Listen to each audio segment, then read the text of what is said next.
Hello, my dear children. Very good afternoon. I am L.K. Tripathi, your assistant teacher from LPM Public School. Dear students,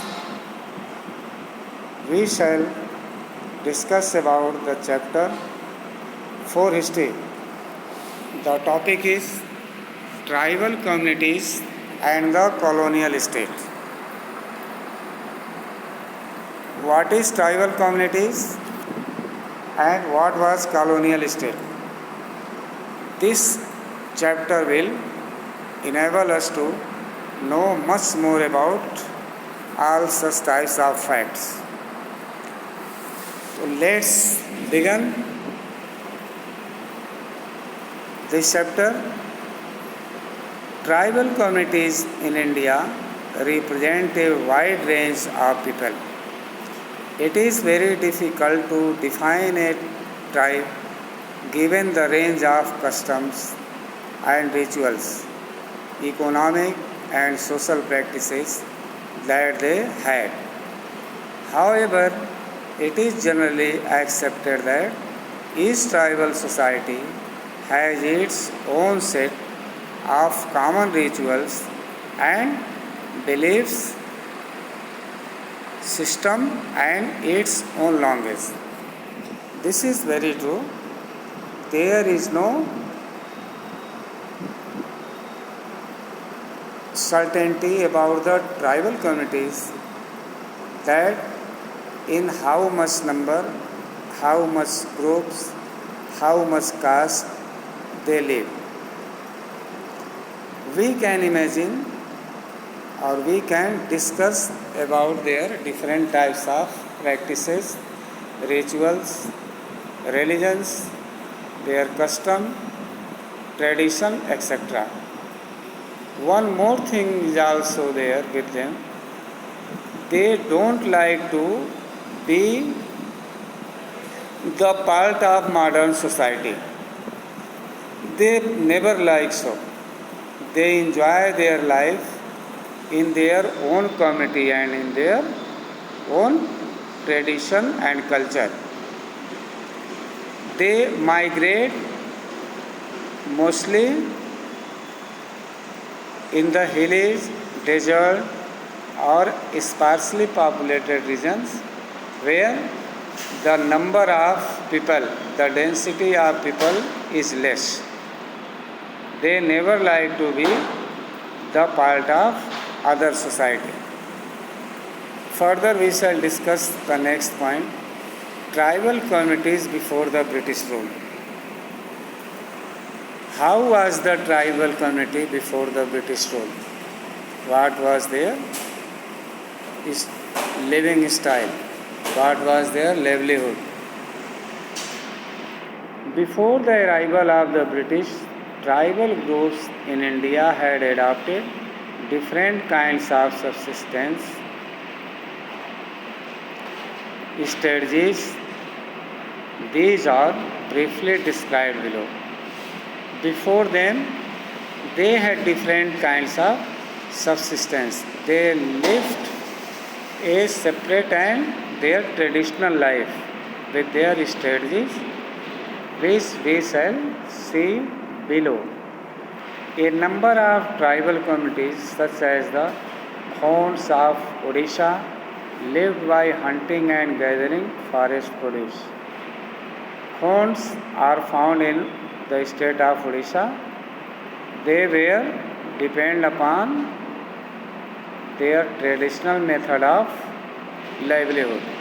Hunting and gathering was there, and forest produce were their main activities. Number 2, some of them also sold forest produce such as kusum and palash flowers to local weavers and leather workers who required these to color cloth and leather. They also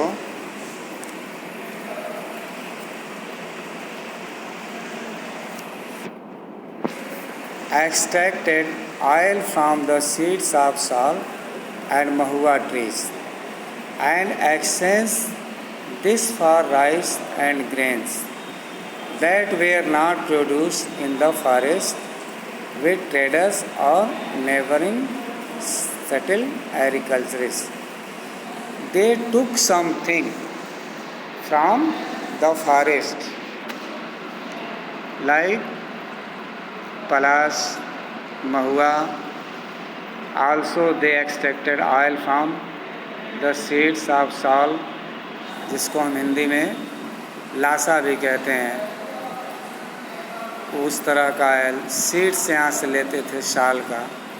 Such types of things they exchange to the nearby the market, and they purchase the things as rice and grains for their livelihood, because it was not produced in the forest region for them. Many tribal groups such as one Gujars of the Punjab hills and the Lambadis of Andhra Pradesh were pastoralists.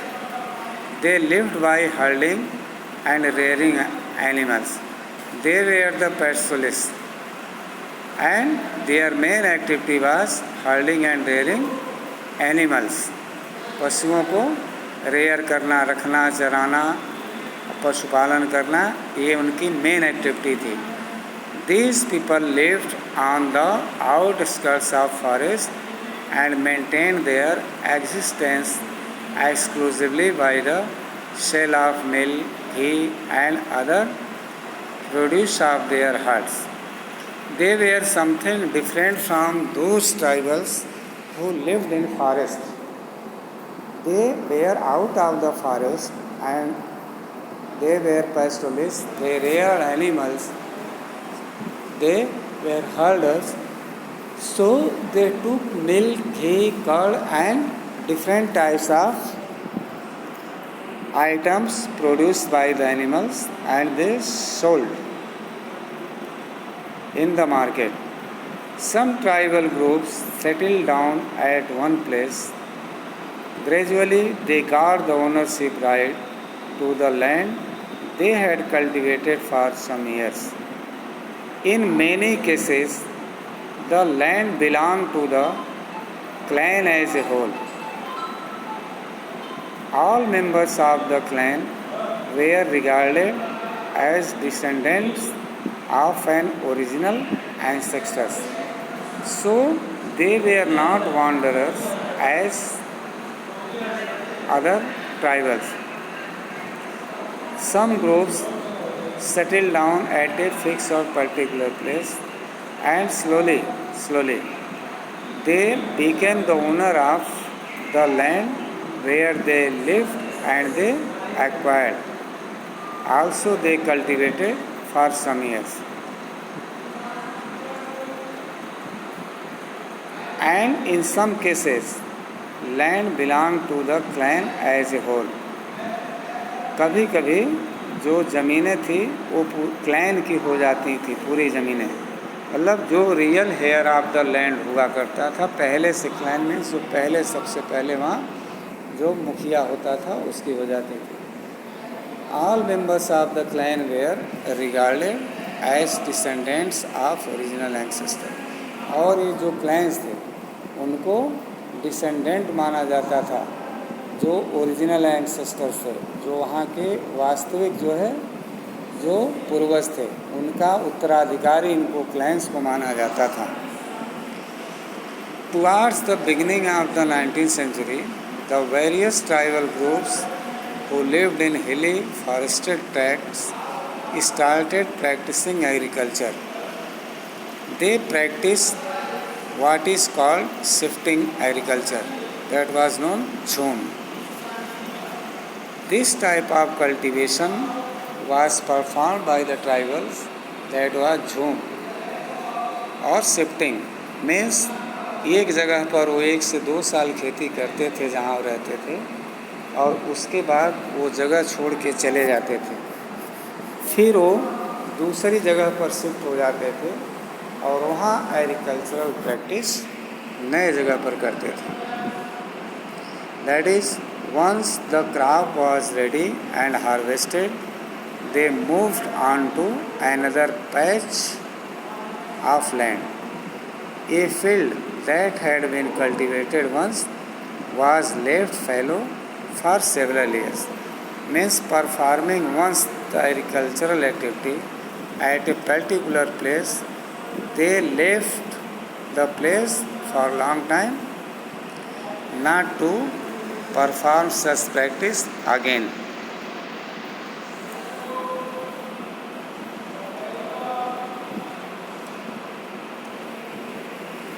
And the natural vegetation was allowed to regrow.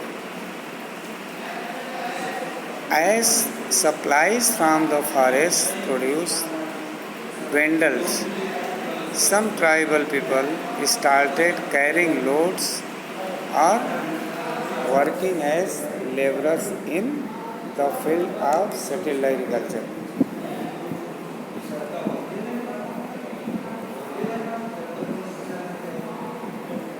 In this way, some the different tribal people perform different types of activities in their areas, and they also practice different types of agricultural activities. Next,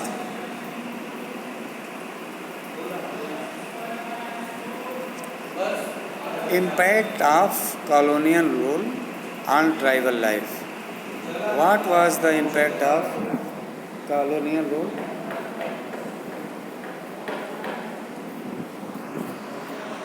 On tribal life.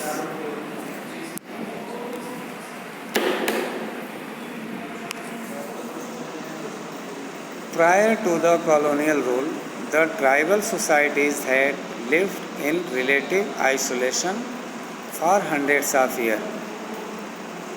Colonial rule threw a deep impact on the tribal societies of India.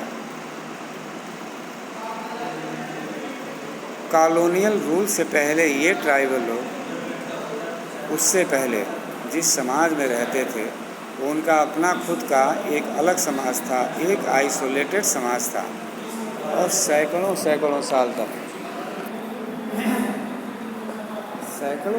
साल तक जो है वो अपने हिसाब से अपने तरीके से रहते थे। और जब अंग्रेज़ों का यहाँ पर इस्टेब्लिशमेंट हुआ तो इनकी सारी ट्रेडिशन और सारा जो है सिस्टम ख़त्म हो गया, वो परेशान हो गए। As the colonial rule expanded the social and cultural life of these people underwent several changes. So many changes came after colonial rule established in India. Many previously unadministered tribal areas were brought under the control of the British. So, tribal area or forest area was considered as very fertile and useful for them. So, they started occupying such areas. Outsiders who had not been keen to go into these areas previously could do so under the protection of the colonial state. And many of the people who did not dare to go to their areas, they also started to go under their areas under the protection of the colonial state. With commercialization of land, expansion of cultivation, and demand for cash revenues, outsiders settled down in tribal areas. As a result, large tracts of tribal land were transferred to non-tribal outsiders. So many things happen. For the commercialization of land, expansion of cultivation, and demand for cash revenue, many outsiders desire to settle down near the tribal areas to get money, to earn money at large scale. As a result, many tribal regions went to the non-tribal communities. The tribal people were practically deprived of all rights. While in principle, the colonial state followed a policy of non-intervention in tribal matters. The colonial laws and rules worked against such benevolent desires.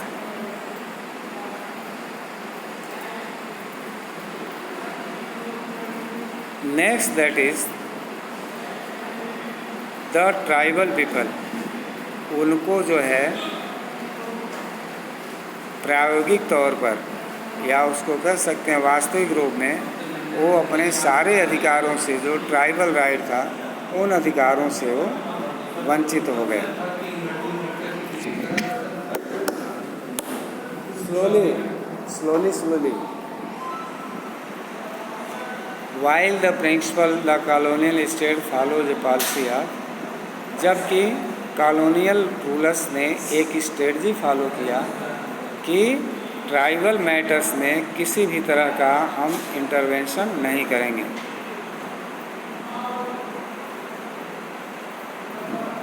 और the colonial laws and rules work against such benevolent desires. और ऐसी जो benevolent Dzire थी, जो कह सकते हैं कि बहुत प्रबल जो इच्छा थी अंग्रेज़ों की, उसके खिलाफ ये सारा काम और सारा कानून ट्राइबल्स के खिलाफ, अंग्रेज़ों की जो प्रबल इच्छा थी ये ट्राइबल्स के नियम और कानून के खिलाफ थी. Let us now look at some of the key factors that led to substantial changes in tribal societies during the colonial rule. अब हम देखेंगे कि इनके सब्सटेंशियल चेंजेस में कौन से ऐसे की फैक्टर्स थे जो उनके जीवन में बदलाव लाए. That is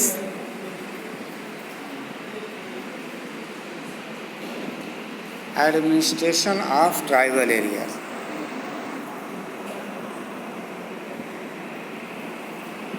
What was the administration or administrative system in the tribal areas?